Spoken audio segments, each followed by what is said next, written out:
Awal musim hujan menjadi waktu pertama rumah itu ditempati kembali setelah lama kosong. Rumah tersebut berada di lingkungan yang terlihat normal, tidak terpencil, tidak pula berada di gang sempit. Bangunannya permanen, dengan 2 kamar tidur, ruang tengah yang cukup luas, dapur sederhana, dan kamar mandi di dalam. Tidak ada tanda-tanda kerusakan besar. Justru karena kondisinya yang masih layak, harga sewanya terasa tidak wajar. Pada hari-hari awal, rumah itu terasa seperti kebanyakan rumah kosong lain yang lama ditinggalkan. Udara di dalamnya dingin, sedikit lembab, dan sunyi. Tidak ada kejadian aneh. Aktivitas harian berjalan seperti biasa. Waktu dihabiskan untuk membersihkan rumah Menatabaran, lalu beristirahat. Rasa tidak nyaman mulai muncul secara perlahan, tanpa sebab yang jelas. Bukan karena suara atau bayangan, melainkan karena suasana rumah yang terasa berbeda. Ruang tengah menjadi bagian rumah yang paling jarang digunakan. Meskipun letaknya berada tepat di tengah bangunan, terlalu lama berada di sana menimbulkan perasaan gelisah yang sulit dijelaskan. Perhatian kemudian tertuju pada satu detail kecil di plafon ruang tengah. Tepat di balok utama, terlihat bekas bundar yang warnanya lebih gelap dibandingkan sekelilingnya. Bentuknya rapi dan simetris, bukan seperti noda bocor air hujan, bukan pula jamur. Bekas itu tampak lama, seolah pernah ditutup atau dibersihkan, namun tidak pernah benar-benar hilang. Beberapa malam kemudian, kebiasaan terbangun di waktu yang hampir sama mulai terjadi. Selalu di kisaran pukul 2 dini hari. Tidak ada mimpi buruk. Tubuh hanya terjaga begitu saja dengan perasaan tidak tenang. Setelah terbangun, muncul dorongan untuk memperhatikan keadaan rumah, terutama ruang tengah, meskipun tidak tahu apa yang dicari. Pada suatu pagi, kursi plastik dari dapur ditemukan berada di ruang tengah. Letaknya tepat di bawah bekas bundar di plafon. Posisi kursi tersebut tidak acak, melainkan berdiri rapi menghadap ke atas. Hal itu menimbulkan kebingungan. Tidak ada ingatan tentang memindahkan kursi tersebut sebelumnya. Kejadian serupa tidak terjadi setiap hari, namun cukup sering untuk menimbulkan kegelisahan. Kursi itu terkadang kembali ke tempat semula, terkadang kembali berada di bawah plafon. Tidak ada suara gesekan keras yang terdengar pada malam hari. Semua terjadi dalam keadaan rumah yang sunyi. Seiring waktu, keinginan untuk berada lama di ruang tengah semakin berkurang. Aktivitas dipindahkan ke kamar. Makan dilakukan dengan cepat. Rumah yang awalnya hanya terasa asing, perlahan menimbulkan rasa tidak betah. Seolah ada bagian tertentu yang seharusnya tidak ditempati terlalu lama. Pada akhir minggu pertama, mulai diketahui bahwa rumah tersebut memang jarang bertahan lama dihuni orang. Informasi yang beredar tidak pernah lengkap, hanya potongan cerita bahwa rumah itu pernah mengalami peristiwa yang tidak menyenangkan, dan sejak saat itu, siapapun yang tinggal di sana selalu pergi dalam waktu singkat. Belum ada penjelasan pasti saat itu. Belum diketahui apa yang sebenarnya terjadi di rumah tersebut. Namun satu hal mulai terasa jelas. Rumah itu tidak sekadar kosong. Ada sesuatu yang tertinggal. Bukan dalam bentuk makhluk atau penampakan, melainkan jejak peristiwa yang tidak pernah benar-benar selesai. Dan dari sanalah semuanya bermula. Karena orang yang mati gantung diri di rumah itu tidak pernah benar-benar pergi. Hari-hari berikutnya berjalan dengan pola yang mulai terasa berulang. Bangun pagi, beraktivitas seperti biasa, lalu kembali ke rumah menjelang malam.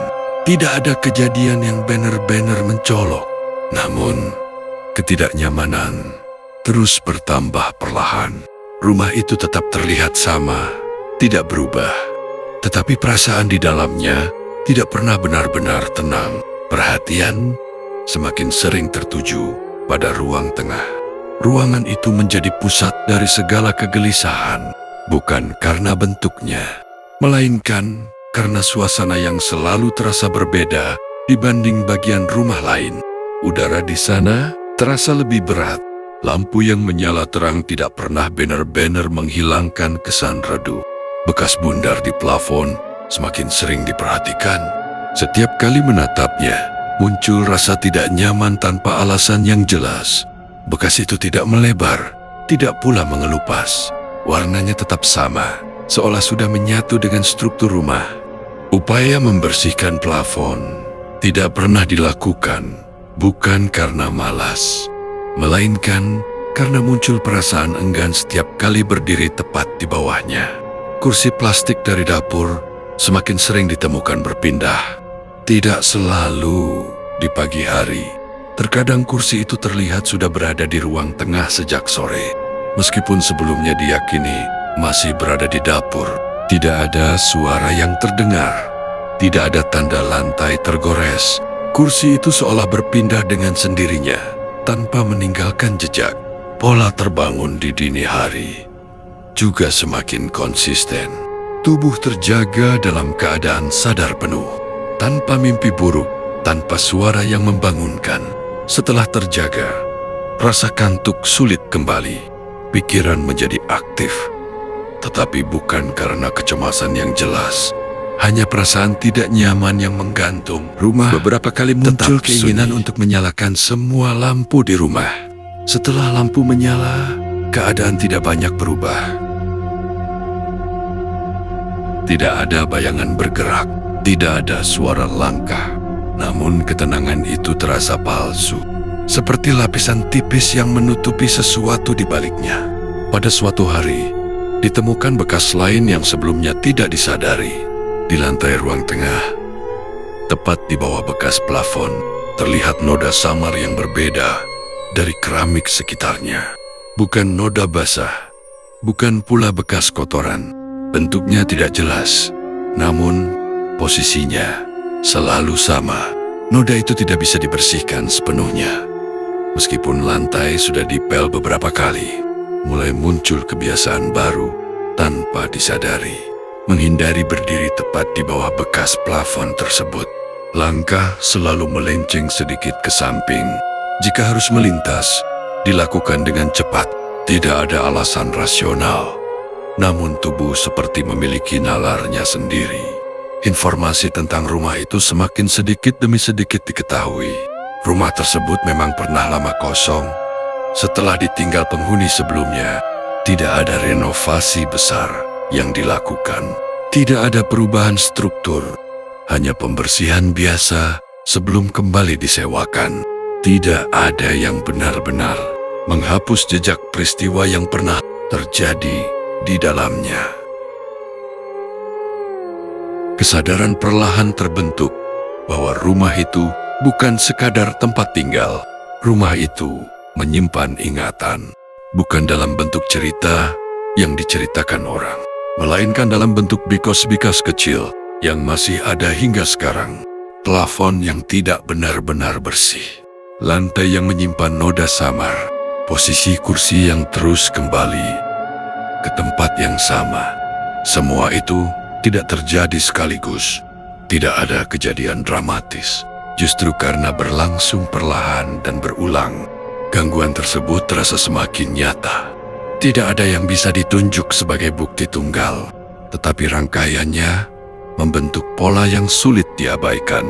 Pada titik itu, mulai muncul pemahaman yang tidak pernah diinginkan. Kematian yang terjadi di rumah itu tidak pernah benar-benar selesai. Cara kematian tersebut meninggalkan bekas yang terus memengaruhi siapapun yang tinggal di sana, bukan sebagai penampakan, melainkan sebagai tekanan yang perlahan menggerogoti perasaan. Dan tanpa disadari, rumah itu mulai mengubah kebiasaan, pola tidur, dan rasa aman penghuninya. Semua terjadi dengan cara yang sangat tenang, hampir tidak terasa, namun terus berlanjut. Karena orang yang mati gantung diri di rumah itu memang tidak pernah benar-benar pergi. Yang tertinggal bukan sosok, melainkan jejak yang terus hidup. Memasuki minggu kedua, rumah itu tidak lagi terasa sekadar asing. Ketidaknyamanan yang sebelumnya samar mulai membentuk pola. Segala sesuatu terjadi dengan cara yang hampir sama setiap hari. Seolah rumah tersebut memiliki ritmenya sendiri yang perlahan memengaruhi penghuninya. Waktu tidur menjadi semakin tidak teratur. Terbangun di dini hari bukan lagi kejadian sesekali, melainkan rutinitas. Jam menunjukkan waktu yang hampir sama setiap malam. Tubuh terjaga dalam keadaan lelah, namun pikiran sulit kembali tenang. Setelah terbangun, rasa kantuk jarang datang lagi. Meskipun tidak ada suara atau gangguan yang jelas, pagi hari sering diawali dengan rasa berat di kepala dan badan yang terasa tidak segar. Bukan sakit, tetapi seperti kurang istirahat. Meskipun waktu tidur cukup, aktivitas harian tetap berjalan, namun konsentrasi mulai menurun. Beberapa hal kecil mudah terlupakan. Fokus menjadi lebih pendek dari biasanya. Ruang tengah semakin jarang digunakan. Tanpa disadari, langkah selalu diarahkan menjauh dari bagian rumah itu. Jika harus melintas, dilakukan seperlunya saja. Duduk lama di sana terasa tidak nyaman, seolah ada tekanan yang tidak terlihat. Lampu yang menyala terang tidak mengubah perasaan tersebut. Kursi plastik kembali beberapa kali ditemukan, berada di posisi yang sama. Tidak selalu pagi hari. Terkadang ketika pulang ke rumah menjelang malam, kursi itu sudah berada di ruang tengah, tepat di bawah bekas bundar. Di plafon, tidak ada tanda pintu terbuka paksa. Tidak ada jejak yang menunjukkan ada orang lain masuk ke dalam rumah. Upaya untuk berpikir rasional terus dilakukan. Kemungkinan lupa memindahkan kursi atau kebiasaan tanpa sadar berulang kali menjadi alasan yang dipakai untuk menenangkan diri. Namun semakin lama, alasan-alasan itu terasa tidak cukup. Terlalu banyak kejadian kecil yang selalu mengarah ke titik yang sama. Bekas bundar di plafon semakin sulit diabaikan. Setiap kali melihat ke arah atas, perasaan tidak enak langsung muncul. Tidak ada perubahan bentuk atau warna, namun keberadaannya terasa semakin mencolok. Seolah plafon itu sengaja mengingatkan akan sesuatu yang pernah terjadi di sana. Pada suatu malam, muncul perasaan enggan untuk mematikan lampu ruang tengah. Lampu dibiarkan menyala hingga pagi, meskipun ruangan tersebut tidak digunakan. Tindakan itu dilakukan tanpa alasan jelas, hanya karena mematikan lampu terasa tidak nyaman. Namun bahkan dengan lampu menyala, perasaan aman tidak benar-benar hadir. Perubahan tidak hanya terjadi di dalam rumah, tetapi juga pada kebiasaan sehari-hari. Waktu pulang sering diperlambat. Ada kecenderungan untuk menghabiskan waktu lebih lama di luar. Meskipun tidak ada keperluan penting, rumah yang seharusnya menjadi tempat beristirahat perlahan berubah menjadi tempat yang ingin dihindari. Mulai muncul kesadaran bahwa gangguan ini bukan sesuatu yang tiba-tiba. Semuanya berkembang pelan-pelan. Tidak ada satu kejadian besar yang bisa dijadikan alasan untuk pergi. Justru karena semuanya terasa kecil dan masuk akal, keputusan untuk bertahan terus diambil. Meskipun rasa tidak nyaman semakin menguat, rumah itu seolah tidak menyerang secara langsung. Tidak ada teror yang jelas. Tidak ada suara keras atau kejadian mencolok. Namun tekanan psikologis terus meningkat, seperti berada di ruangan tertutup dengan udara yang perlahan menipis. Pada titik ini, mulai muncul pemikiran bahwa peristiwa kematian yang pernah terjadi di rumah itu bukan sekadar cerita masa lalu. Cara kematian tersebut meninggalkan pola yang terus berulang. Bekas-bekas kecil yang tidak pernah benar-benar hilang. Posisi kursi yang selalu kembali. Waktu terbangun yang hampir sama setiap malam. Semua itu membentuk satu kesimpulan yang sulit dihindari. Rumah itu tidak membiarkan penghuninya hidup dengan pola normal. Perlahan, rumah tersebut mengambil kendali atas kebiasaan dan ketenangan siapapun yang tinggal di dalamnya, karena orang yang mati gantung diri di sana tidak hadir sebagai sosok, melainkan sebagai peristiwa yang terus terulang dalam bentuk yang berbeda. Dan pada minggu kedua itu, pengaruhnya mulai terasa semakin nyata. Memasuki minggu ketiga, perubahan tidak lagi hanya terasa pada suasana rumah, tetapi mulai dirasakan pada tubuh. Bangun pagi sering disertai rasa lelah yang tidak wajar. Kepala terasa berat, dada sesak tanpa sebab yang jelas, dan napas terasa lebih pendek saat berada di dalam rumah. Terutama di ruang tengah, tidak ada gejala sakit yang bisa dijelaskan secara medis. Aktivitas tetap bisa dilakukan, namun tubuh seperti kehilangan energi lebih cepat dari biasanya. Setiap kali kembali ke rumah setelah beraktivitas di luar, rasa letih justru bertambah, bukan berkurang. Ruang tengah semakin dihindari. Tubuh seolah menolak berada di sana. Jika terpaksa melintas, jantung berdetak lebih cepat. Keringat dingin kadang muncul tanpa alasan. Semua reaksi itu datang begitu saja, tanpa didahului rasa takut yang disadari. Kursi plastik masih sering ditemukan di tempat yang sama. Tidak setiap hari, namun cukup sering untuk mengganggu pikiran. Posisi kursi itu selalu rapi, berdiri tepat di bawah bekas bundar di plafon. Tidak pernah miring, tidak pernah jatuh. Selalu seolah sengaja diletakkan di sana. Upaya untuk memindahkan kursi ke tempat lain tidak pernah benar-benar menyelesaikan apapun. Beberapa jam kemudian, atau keesokan harinya, kursi itu kembali ke posisi semula. Tidak ada rasa terkejut lagi saat menemukannya. Yang muncul justru kelelahan mental, seolah menghadapi sesuatu yang tidak bisa diubah. Tidur malam semakin terganggu. Waktu terbangun di dini hari menjadi lebih panjang. Sulit kembali tidur, meskipun tubuh sangat lelah. Pikiran dipenuhi rasa gelisah yang tidak terarah. Tidak ada bayangan, tidak ada suara. Hanya kesadaran bahwa berada di dalam rumah itu terasa tidak benar. Beberapa kali muncul dorongan untuk membuka pintu rumah di tengah malam. Bukan untuk keluar, melainkan sekadar memastikan udara dari luar masuk. Setelah pintu dibuka, napas terasa sedikit lebih lega. Namun begitu pintu ditutup kembali, tekanan di dada perlahan kembali. Lingkungan sekitar rumah tetap terlihat normal. Tidak ada kejadian aneh di luar. Tetangga beraktivitas seperti biasa. Hal itu justru membuat keadaan di dalam rumah terasa semakin kontras. Seolah masalah hanya terjadi di dalam bangunan tersebut, bukan di sekitarnya. Mulai muncul pikiran bahwa rumah itu tidak sekadar menyimpan ingatan, tetapi juga memindahkan beban peristiwa masa lalu kepada siapa pun yang tinggal di sana.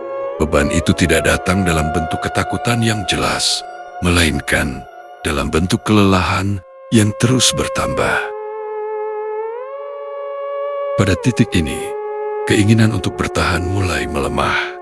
Rumah yang awalnya hanya terasa tidak nyaman kini mulai dirasakan sebagai tempat yang secara perlahan menguras tenaga dan ketenangan.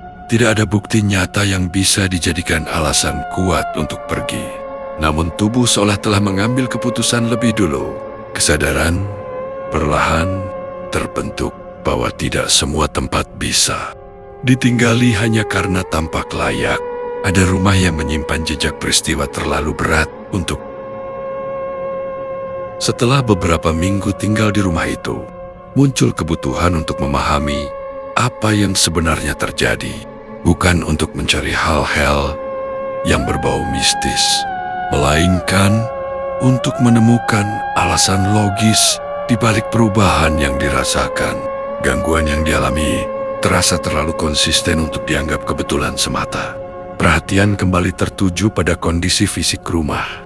plafon diperiksa lebih teliti. Balok kayu tempat bekas bundar itu berada tampak lebih tua dibanding bagian lain. Kayunya menghitam di satu titik, seolah pernah menahan beban dalam waktu lama.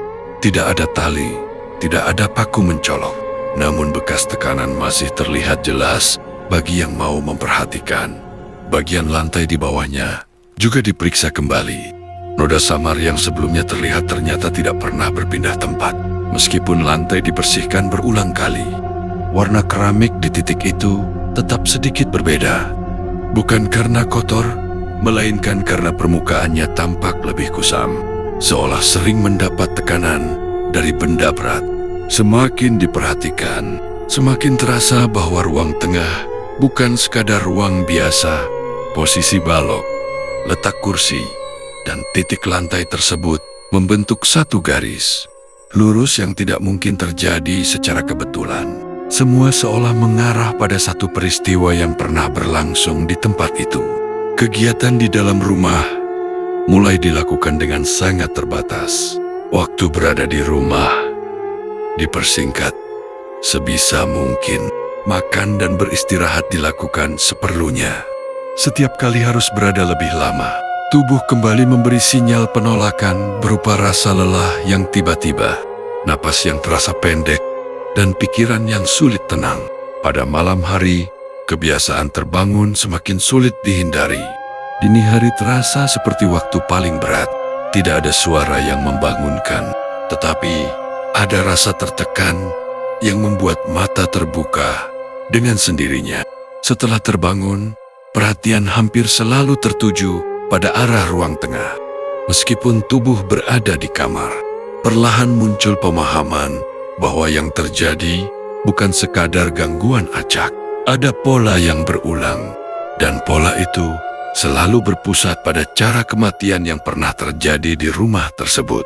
Bukan kematiannya sendiri, melainkan proses dan posisi yang meninggalkan bekas paling kuat.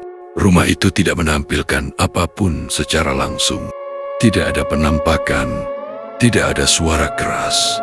Justru karena kesederhanaannya, tekanan yang dirasakan menjadi semakin berat. Segala sesuatu terasa seperti dibiarkan berjalan apa adanya, tanpa kesempatan untuk benar-benar diakhiri. Upaya untuk menenangkan diri dengan berpikir rasional mulai kehilangan kekuatan. Alasan-alasan logis masih ada, namun tidak lagi mampu menghapus perasaan bahwa ada sesuatu yang belum selesai di rumah itu. Sesuatu yang terus menekan siapapun yang tinggal, tanpa perlu menunjukkan wujudnya. Pada titik ini, mulai muncul pertanyaan yang tidak pernah ingin dihadapi. Apakah bertahan di rumah itu berarti terus menerima dampak dari peristiwa yang bukan bagian dari kehidupan sendiri? Apakah jejak kematian bisa benar-benar dipisahkan dari tempat terjadinya? Kesadaran itu tidak datang secara tiba-tiba. Ia tumbuh perlahan seiring bertambahnya hari dan berkurangnya ketenangan. Rumah itu seolah menuntut perhatian terus-menerus, tanpa memberikan kesempatan untuk merasa aman sepenuhnya. Karena orang yang mati gantung diri di rumah itu memang tidak pernah benar-benar pergi. Yang tertinggal adalah ruang, waktu, dan tekanan yang terus berulang, menunggu siapapun yang mencoba. Memasuki minggu keempat, tekanan di rumah itu mulai dirasakan tidak hanya pada pikiran, tetapi juga pada seluruh tubuh. Tubuh menjadi cepat lelah, meski aktivitas fisik tidak terlalu berat. Kepala terasa tegang, dada seperti tertahan sesuatu yang tidak terlihat, dan tidur malam semakin terganggu. Waktu terbangun selalu sama, antara pukul 2 hingga setengah 3 dini hari, dan rasa kantuk sulit kembali hadir. Ruang tengah tetap menjadi pusat ketidaknyamanan. Meski hanya beberapa langkah, setiap kali melintas, langkah menjadi lebih cepat. Perasaan menahan napas muncul, dan tubuh seolah menolak Berada di area itu terlalu lama. Lampu yang menyala terang pun tidak mengurangi rasa tegang yang mengendap. Kursi plastik yang kerap berpindah masih sering ditemukan berada tepat di bawah bekas bundar di plafon. Tidak ada tanda-tanda gangguan fisik atau orang masuk ke rumah. Tetapi posisi kursi tetap sama. Setiap kali diperiksa, kejadian itu tidak menimbulkan rasa takut secara dramatis, melainkan rasa lelah mental yang perlahan menumpuk. Mulai terlihat pola yang jelas. Malam demi malam, tubuh terjaga tanpa alasan yang logis. Napas terasa berat dan energi berkurang drastis. Tubuh menolak berada terlalu lama di dalam rumah. Tidur siang pun tidak cukup untuk memulihkan tenaga. Aktivitas di luar rumah menjadi satu-satunya waktu di mana tubuh terasa normal. Seiring waktu, kebiasaan untuk menghindari ruang tengah menjadi lebih ekstrem. Makan, bekerja, dan bergerak di dalam rumah dilakukan secepat mungkin. Ruang lain tetap terasa biasa. Namun setiap kali harus melintas di bawah bekas perasaan bahwa sesuatu di rumah muncul. Posisi kursi yang selalu kembali semakin. Itu tidak pernah selesai. Perhatian kemudian tertuju pada plafon dan lantai secara bersamaan. Bundar tua di plafon dan noda samar di lantai membentuk satu titik yang seolah menahan energi tertentu. Tidak ada wujud atau suara, namun keberadaannya menjadi lebih panjang. Semakin sering diperhatikan, semakin kuat rasa tidak nyaman yang muncul tanpa alasan logis. Malam terasa seperti waktu yang lebih berat daripada siang. Tidak ada kejadian dramatis, tidak ada suara keras, tidak ada penampakan. Semua berjalan lambat, tenang, tetapi berat. Rumah menuntut kesadaran penuh, tanpa memberikan kesempatan untuk lelah atau lengah. Kesadaran perlahan muncul bahwa rumah itu bukan sekadar bangunan. Rumah itu membawa jejak peristiwa masa lalu yang terus memengaruhi siapapun yang menempatinya. Bukan melalui cara yang terlihat, melainkan melalui tekanan yang terasa nyata setiap hari, menempel di tubuh, pikiran, dan perilaku penghuninya. Pada minggu keempat itu, menjadi jelas bahwa bertahan di rumah berarti menghadapi pola yang tidak bisa diubah. Pola yang terbentuk dari jejak kematian yang pernah terjadi. Dan jejak itu tidak akan pergi. Tidak pernah benar-benar pergi. Rumah itu mengajarkan satu hal. Kematian meninggalkan sesuatu yang tetap hidup. Bukan sebagai wujud, tetapi sebagai tekanan yang terus menunggu. Dan siapapun yang tinggal di sana harus menanggungnya. Memasuki bulan kedua, pengaruh rumah itu mulai terlihat dalam berbagai aspek kehidupan. Aktivitas sehari-hari yang sebelumnya normal, kini terasa terganggu. Tubuh cepat lelah, pikiran mudah teralihkan, dan tidur malam semakin tidak teratur. Waktu terbangun tetap konsisten, antara pukul 2 hingga setengah 3 dini hari. Dengan rasa sesak di dada yang datang tanpa sebab, ruang tengah tetap menjadi area yang paling dihindari. Langkah selalu dipercepat saat melewati ruangan itu. Duduk lama di sana terasa tidak nyaman. Meski lampu menyala terang, setiap kali melintas, muncul rasa tegang yang sulit dijelaskan, dan tubuh seolah menolak berada di dekat bekas bundar di plafon. Kursi plastik yang sering berpindah masih ditemukan berada di posisi yang sama, tepat di bawah bekas plafon itu. Posisi yang rapi dan konsisten semakin menekankan pola yang tidak bisa diabaikan. Upaya untuk menaruh kursi di tempat lain tidak pernah menyelesaikan apapun. Beberapa jam kemudian, atau keesokan harinya, kursi selalu kembali ke tempat semula. Perubahan mulai terasa pada kebiasaan sehari-hari. Waktu di rumah dipersingkat, aktivitas makan dan bekerja dilakukan secepat mungkin. Ruang lain di rumah masih terasa biasa, namun setiap kali harus melintas di bawah plafon, tubuh menolak. Energi berkurang drastis setelah beberapa jam berada di dalam rumah. Sementara waktu di luar terasa lebih ringan dan normal. Kondisi mental mulai terpengaruh. Pikiran sering terjebak pada pola yang sama, memeriksa posisi kursi, memperhatikan plafon, dan merasakan tekanan di dada yang tidak pernah hilang. Tidak ada suara, tidak ada bayangan, hanya rasa gelisah yang terus muncul. Seolah rumah itu menuntut perhatian penuh setiap saat. Perhatian terhadap detail rumah semakin meningkat. Bundar tua di plafon dan noda samar di lantai seolah membentuk titik tetap yang menahan energi tertentu. Semua terasa alami dan masuk akal secara fisik. Namun efeknya pada tubuh dan pikiran nyata dan tidak bisa diabaikan. Muncul kesadaran bahwa rumah itu bukan sekadar tempat tinggal.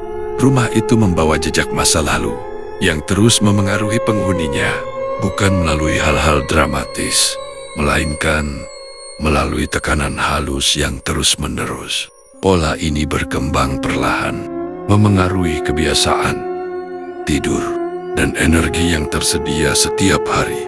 Setiap malam, tekanan itu menjadi lebih berat.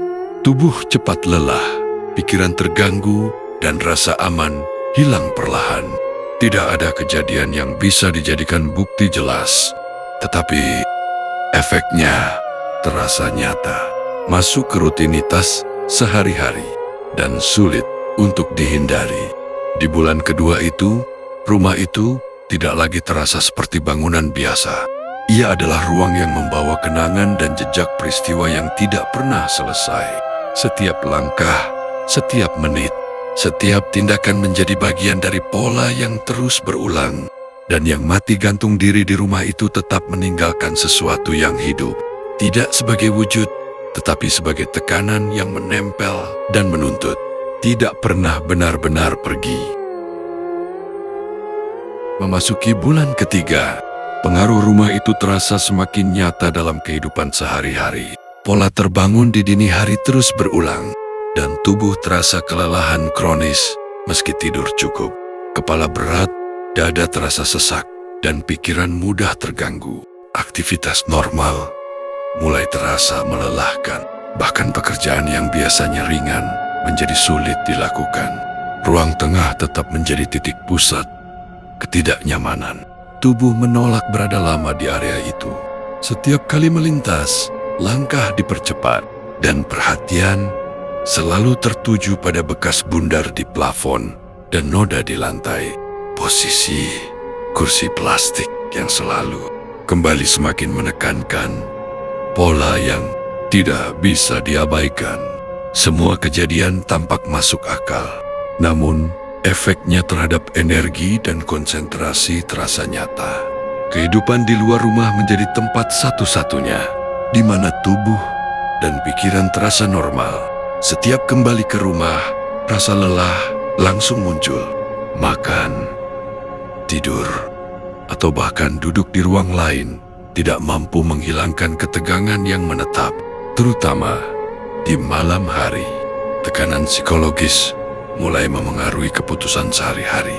Waktu keluar rumah diperpanjang, pekerjaan rumah dilakukan sesegera mungkin, dan ruang tengah dihindari sepenuhnya. Tubuh mulai menunjukkan tanda-tanda stres kronis.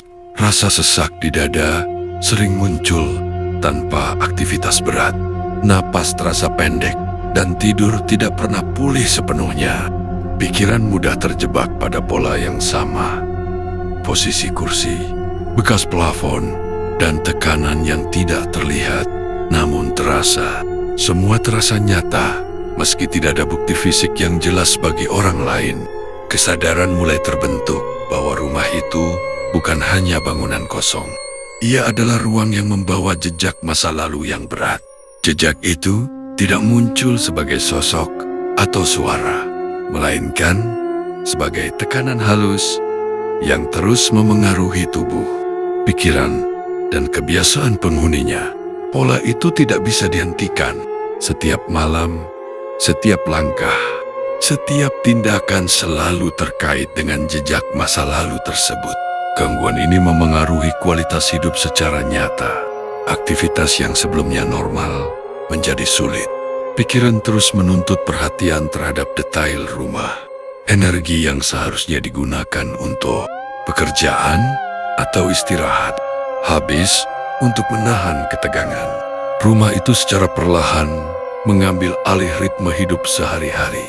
Semua ini tidak terasa dramatis di luar, tetapi tekanan yang muncul setiap hari membuat tubuh dan pikiran mulai menolak keberadaan di dalam rumah.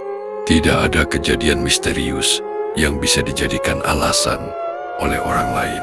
Hanya perasaan yang terus bertambah berat, memengaruhi cara hidup, cara berpikir, dan cara menjalani hari.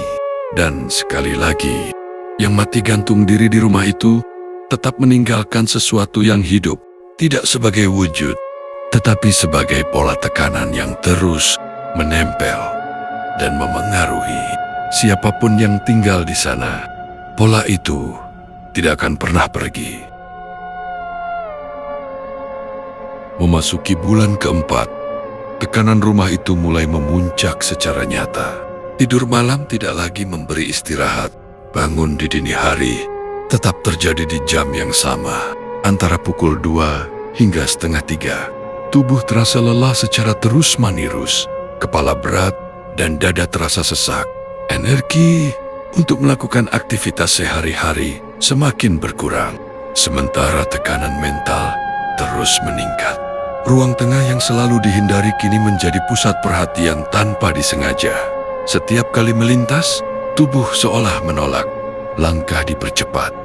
Napas terasa berat, dan pikiran selalu tertuju pada bekas bundar di plafon dan noda di lantai. Posisi kursi plastik yang selalu kembali ke tempat semula membuat pola tekanan itu semakin nyata dan tidak bisa diabaikan. Hampir setiap malam, tubuh mengalami gejala stres yang konsisten. Kepala tegang, dada sesak, dan napas pendek. Tidur siang tidak mampu memulihkan tenaga. Aktivitas di rumah terasa melelahkan.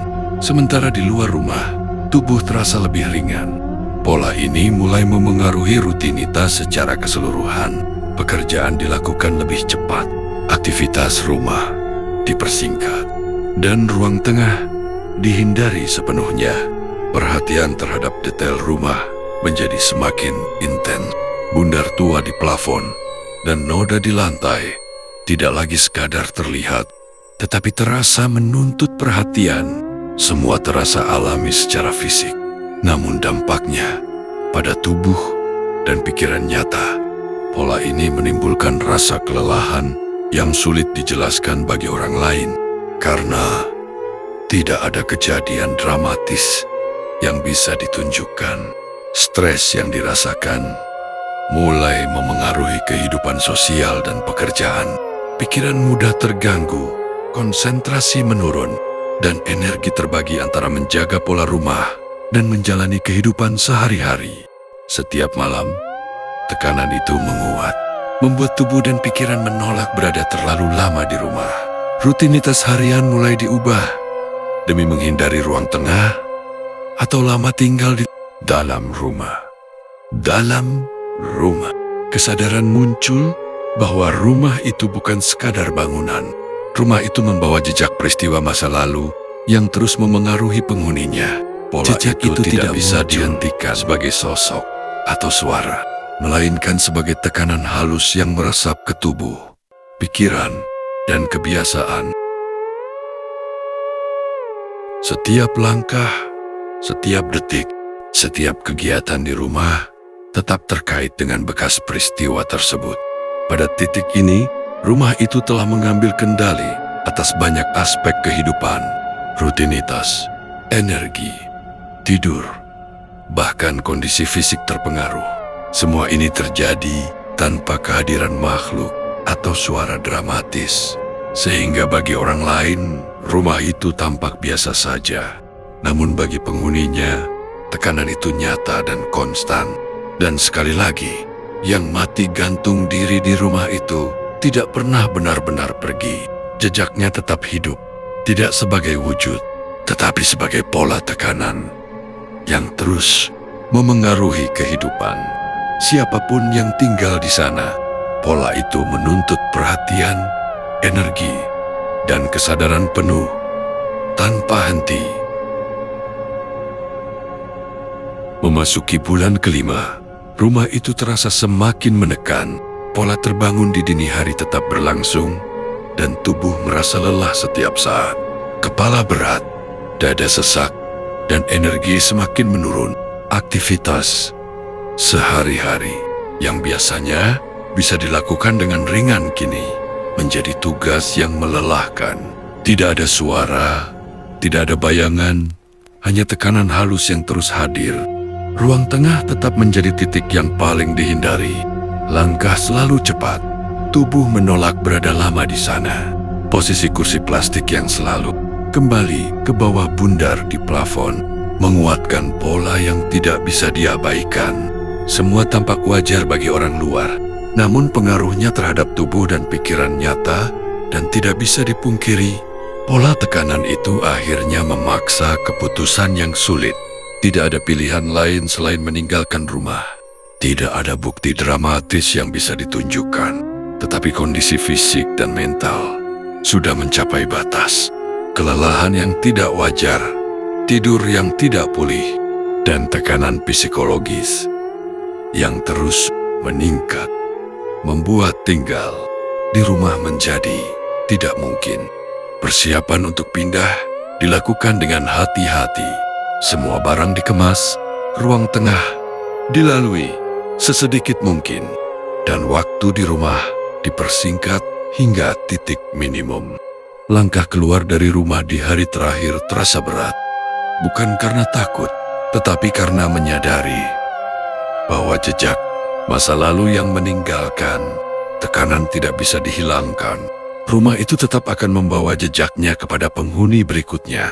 Begitu pintu terakhir ditutup, rasa lega muncul perlahan. Tubuh mulai pulih setelah beberapa hari. Tidur kembali normal. Energi kembali tersedia. Namun, kesadaran tetap ada. Rumah itu meninggalkan sesuatu yang hidup, bukan sebagai wujud yang terlihat, bukan sebagai suara, tetapi sebagai pola tekanan yang terus menempel, menuntut perhatian dan energi. Setiap kali seseorang memilih untuk tinggal di dalamnya, pengalaman itu mengajarkan satu hal yang jelas. Kematian meninggalkan bekas yang tidak pernah benar-benar hilang.